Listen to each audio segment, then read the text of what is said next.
Shalom saudara-saudara yang kekasih dalam Tuhan.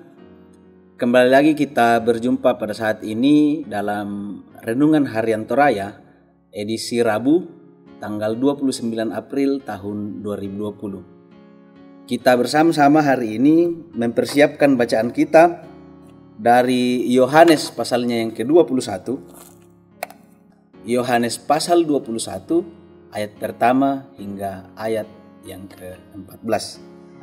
Namun sebelum kita membaca firman Tuhan ini, mari bersama-sama kita meminta kekuatan di dalam doa. Kita berdoa. Kami bersyukur kepadamu ya Allah, karena Engkau senantiasa menganugerahkan kebaikan-Mu di dalam hidup kami. Engkau mengizinkan setiap perkara kami lalui, itu semua karena perkenaan Tuhan. Dan hari ini ya Tuhan, kami rindu untuk Tuhan sapa melalui firman Tuhan. Kuatkan kami dengan kuasa Roh Kudus-Mu, agar kami benar-benar dapat mengerti, lalu dapat menghidupi firman Tuhan di dalam perjalanan kehidupan kami. Agar kami senantiasa dikuatkan, terutama di dalam menghadapi segenap kehidupan dan pergumulan-pergumulan yang Tuhan izinkan hadir dalam hidup kami. Bimbinglah kami ya Tuhan, kiranya Roh Kudus-Mu menguatkan kami.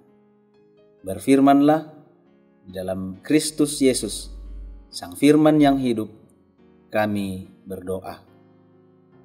Amin. Yohanes pasal 21 ayatnya yang pertama hingga ayatnya yang ke-14. Lembaga Alkitab Indonesia memberikan judul Yesus menampakkan diri kepada murid-muridnya di pantai Danau Tiberias.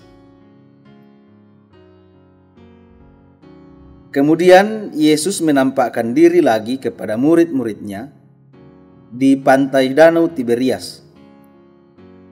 Dan ia menampakkan diri sebagai berikut. Di pantai itu berkumpul Simon Petrus, Thomas yang disebut Didimus, Nathanael dari Kana yang di Galilea, anak-anak Zebedeus, dan 2 orang muridnya yang lain. Kata Simon Petrus kepada mereka, "Aku pergi menangkap ikan." Kata mereka kepadanya, "Kami pergi juga dengan engkau." Mereka berangkat lalu naik ke perahu. Tetapi malam itu mereka tidak menangkap apa-apa. Ketika hari mulai siang, Yesus berdiri di pantai, akan tetapi murid-murid itu tidak tahu bahwa itu adalah Yesus. Kata Yesus kepada mereka, "Hai anak-anak, adakah kamu mempunyai lauk pauk?" Jawab mereka, "Tidak ada." Maka kata Yesus kepada mereka, "Tebarkanlah jalamu di sebelah kanan perahu, maka akan kamu peroleh." Lalu mereka menebarkannya dan mereka tidak dapat menariknya lagi karena banyaknya ikan. Maka murid yang dikasihi Yesus itu berkata kepada Petrus, "Itu Tuhan." Ketika Petrus mendengar bahwa itu adalah Tuhan, maka ia mengenakan pakaiannya, sebab ia tidak berpakaian, lalu terjun ke dalam danau. Murid-murid yang lain datang dengan perahu karena mereka tidak jauh dari darat. Hanya kira-kira 200 hasta saja, dan mereka menghela jala yang penuh ikan itu. Ketika mereka tiba di darat, mereka melihat api arang dan di atasnya ikan dan roti. Kata Yesus kepada mereka, "Bawalah beberapa ikan yang baru kamu tangkap itu." Simon Petrus naik ke perahu lalu menghela jala itu ke darat. penuh ikan-ikan besar, 153 ekor banyaknya, dan sungguh pun sebanyak itu jala itu tidak koyak. Kata Yesus kepada mereka, "Marilah dan sarapanlah." Tidak ada di antara murid-murid itu yang berani bertanya kepadanya, "Siapakah engkau?" Sebab mereka tahu bahwa ia adalah Tuhan. Yesus maju ke depan mengambil roti dan memberikannya kepada mereka. Demikian juga ikan itu. Itulah ketiga kalinya Yesus menampakkan diri kepada murid-muridnya sesudah ia bangkit dari antara orang mati. Amin.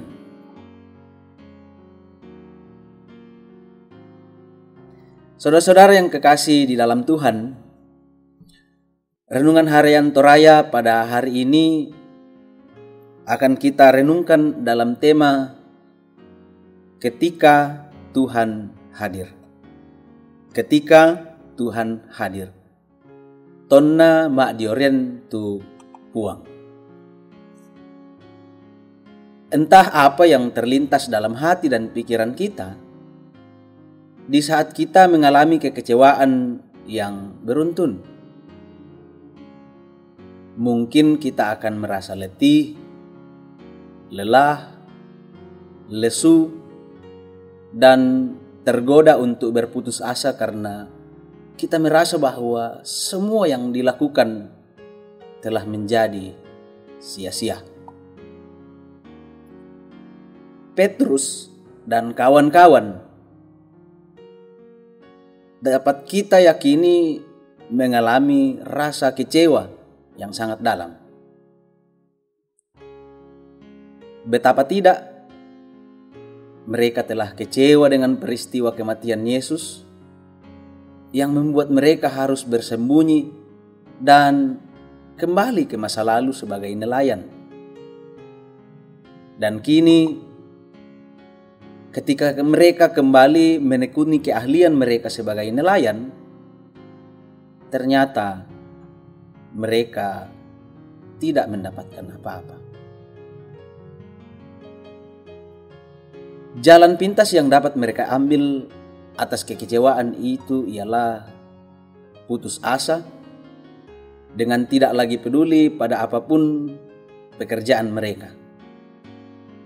Dalam kondisi seperti itu, Yesus hadir dengan sapaan, dengan perintah, dengan kuasa, dan dengan kehangatan kasih persaudaraan. Kesediaan Petrus dan kawan-kawan mendengar, melakukan yang diperintahkan, dan mengalami kehangatan persekutuan dengannya dengan meninggalkan rasa kecewa. Ketelanjangan diri telah menghadirkan semangat baru karena hasil yang menakjubkan. Pesan penting bagi kita ialah ternyata Allah itu peduli dengan apa yang kita kerjakan dan apa yang sedang kita alami. Kasihnya memberi kehangatan persekutuan, sabdanya menuntun pada jalan yang mendatangkan buah-buah kebaikan dan kelimpahan hidup. Karena itu, jangan pernah menyerah walaupun sepertinya yang kita jalani, yang kita kerjakan, dan yang kita hidupi seolah-olah tidak memberi hasil. Percayalah bahwa ketika Tuhan hadir dan kita sungguh mau datang dan percaya kepadanya, kita akan mengalami sukacita yang melimpah. Amin, firman Tuhan. Mari kita berdoa. Jika Engkau mengizinkan kami ya Tuhan untuk membaca dan merenungkan firman-Mu saat ini, kami benar-benar meyakini bahwa suara Tuhan, sabda Tuhan yang akan menguatkan kami dalam menjalani segenap hidup yang Tuhan percayakan bagi kami. Dan jika kami mau mendengarkan firman-Mu, kami pun yakin bahwa di balik pendengaran kami atas firman Tuhan, Tuhan yang akan senantiasa bekerja untuk memampukan kami semua dapat menjalani segenap kehidupan kami, agar kami dapat memaknai bahwa di balik setiap kehidupan, perkara, pergumulan, dan hal-hal yang kami jalani, Tuhan pasti hadir. Kami bersyukur kepadamu untuk firman-Mu yang boleh Tuhan sampaikan bagi kami saat ini. Kuatkan kami untuk senantiasa memahami kehadiran Tuhan dalam berbagai sendi kehidupan kami masing-masing.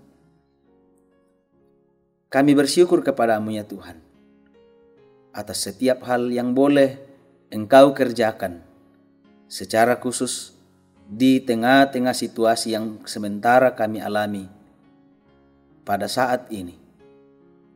Menghadapi pandemi Corona, COVID-19 yang sementara melanda seluruh daerah di penjuru bumi ini.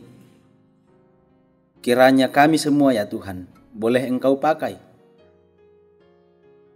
Dan secara khusus kami membawa ke dalam tangan Tuhan para ahli yang senantiasa bekerja, tak mengenal waktu, tak mengenal lelah, untuk mencari obat demi dan untuk menyembuhkan orang-orang yang sakit, serta untuk mencegah penyebaran virus corona.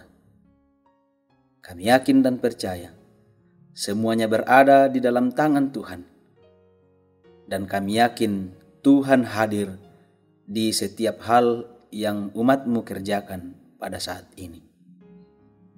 Syukur kepadamu ya Allah atas segala sesuatu yang boleh terjadi dalam kehidupan kami masing-masing. Berkati setiap hal yang kami upayakan demi dan untuk memenuhi kebutuhan hidup kami sehari-hari. Semoga semuanya dapat berjalan di dalam terang kasih Tuhan. Kami bersyukur kepadamu, berdoa kepadamu, membawa segala pergumulan dan juang hidup kami di dalam Kristus Yesus, Juru Selamat kami yang hidup. Amin.